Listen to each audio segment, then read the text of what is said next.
Hello सगळ्यांना आणि माझ्या यूट्यूब चॅनलमध्ये तुमचं खूप खूप स्वागत आहे.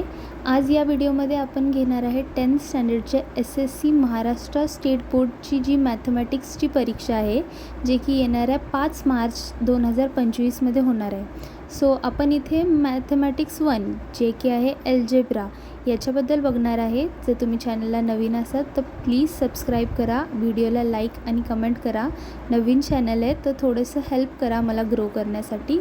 आणि इथे मी तुम्हाला सांगणार आहे की आज कॉन्टेक्स्ट बघूया आपण, जे तुमचे चॅप्टर वाईज सगळे टॉपिक्स आहेत त्याबद्दल बघूया. आणि टेक्स्टबुकच्या व्यतिरिक्त काही नाही येणार सब्जेक्ट्स, हे तर नक्की आहे. तर आपण बघूयात. चला वळूयात आपण टेक्स्टबुकच्या इंडेक्सकडे. सो हा तुमचा पेपर पॅटर्न आहे.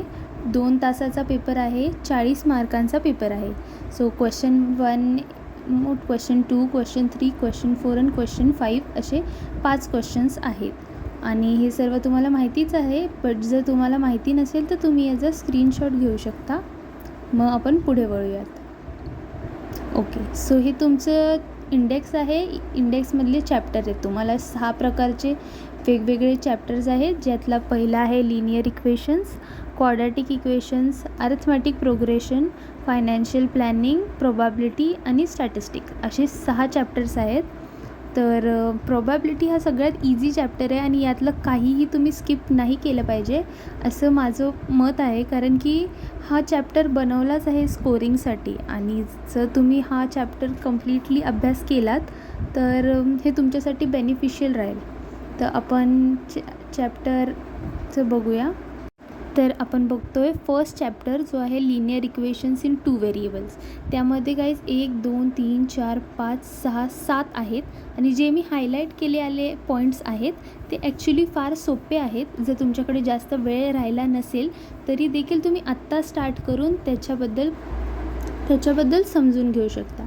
आता जो हा ग्राफिकल मेथड आहे तो फक्त जे आपण वर सायमल्टेनियस इक्वेशन सॉल्व्ह केले होते ते पॉईंट्स लक्षात घेऊन ग्राफ काढायचा आहे, जे फार सोपं आहे. डिटरमिनंट मेथड आणि जो क्रॅमर्स रूल मेथड आहे हा पण फार इझी आहे. जर तुम्ही एक्झामसाठी हा स्किप केला असेल टॉपिक तर प्लीज करू नका. याबद्दल पण जर तुम्हाला व्हिडिओ हवे असेल तर मला कमेंट सेक्शनमध्ये सांगा. मी डिटरमिनंट मेथडची एक सेपरेट व्हिडिओ बनवते ज्यात फक्त ते शिकवले जाईल. सो चॅप्टर 2 क्वाड्रॅटिक इक्वेशन्स आहे, ज्यात तुम्ही बघू शकता 3, 4, 5, 6, 7, 8 चॅप्टर्स 8 सब टॉपिक्स आहेत. आणि 8च्या 8 सब टॉपिक्स फार इझी आहे, जास्त कॉम्प्लिकेटेड नाही. आणि माझ्या मते तर लेसन 1ला कम्पेअर करता लेसन 2चे फॉर्म्युलेज फार सोपे आहेत आणि इझी टू पुट आहेत. सो आपण चॅप्टर 2 करू शकतो. तुम्हाला कुठल्याही चॅप्टरमध्ये कुठलाही समचा डाऊट असेल तोही तुम्ही सांगू शकता कमेंट सेक्शनमध्ये. चॅप्टर 3 इथे पण मी 3 पॉईंट असे हायलाईट केलेले आहेत जे फार इझी आहेत. सिक्वेन्स, टर्म्स इन सिक्वेन्स आणि end term of AP. End term of AP हा प्रश्न क्वेश्चन नंबर 4 जे तुमच्यासाठी 4 मार्क्सचा आहे आणि क्वेश्चन नंबर 5 जे 5 मार्क्ससाठी आहे. त्या दोन्हीमध्ये एंड टर्म ऑफ AP असे इझी क्वेश्चन्स पण विचारले जातात. सो हे पण तुम्ही लक्षात घेऊन हे स्किप नका करू. फायनान्शियल प्लॅनिंग हा थोडासा लेसन चॅप्टर कॉम्प्लिकेटेड असू शकतो, पण जर तुम्ही प्रॅक्टिस केलं काहीच तर हे सुद्धा तेवढं अवघड नाही आहे जेवढं आपण फील करून घेतो.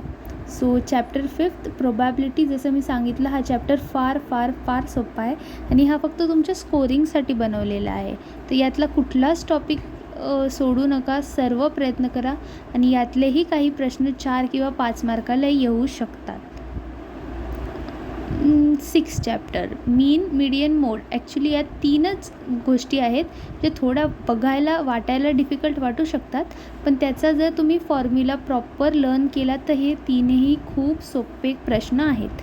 आणि राहिला प्रश्न diagram, histogram, pie diagram, frequency polygon, हे तर आपण लहानपणीपासून शिकलोच आहेत, तर हे फार डिफिकल्ट असं नाही आहे. पण आता कुठल्या प्रॅक्टिस सेटमधून कुठला प्रॉब्लेम सेट कसा सॉल्व्ह करावा, किंवा आता एक्झामला 2च दिवस राहिलेत, मी कुठला प्रॅक्टिस सेटमधून कुठला प्रश्न सॉल्व्ह करू, किंवा कुठले मोस्ट लाईकली क्वेश्चन्स आहेत जे या बोर्ड्सला येतील 2025च्या, याच्याबद्दल एक व्हिडिओ मी अपलोड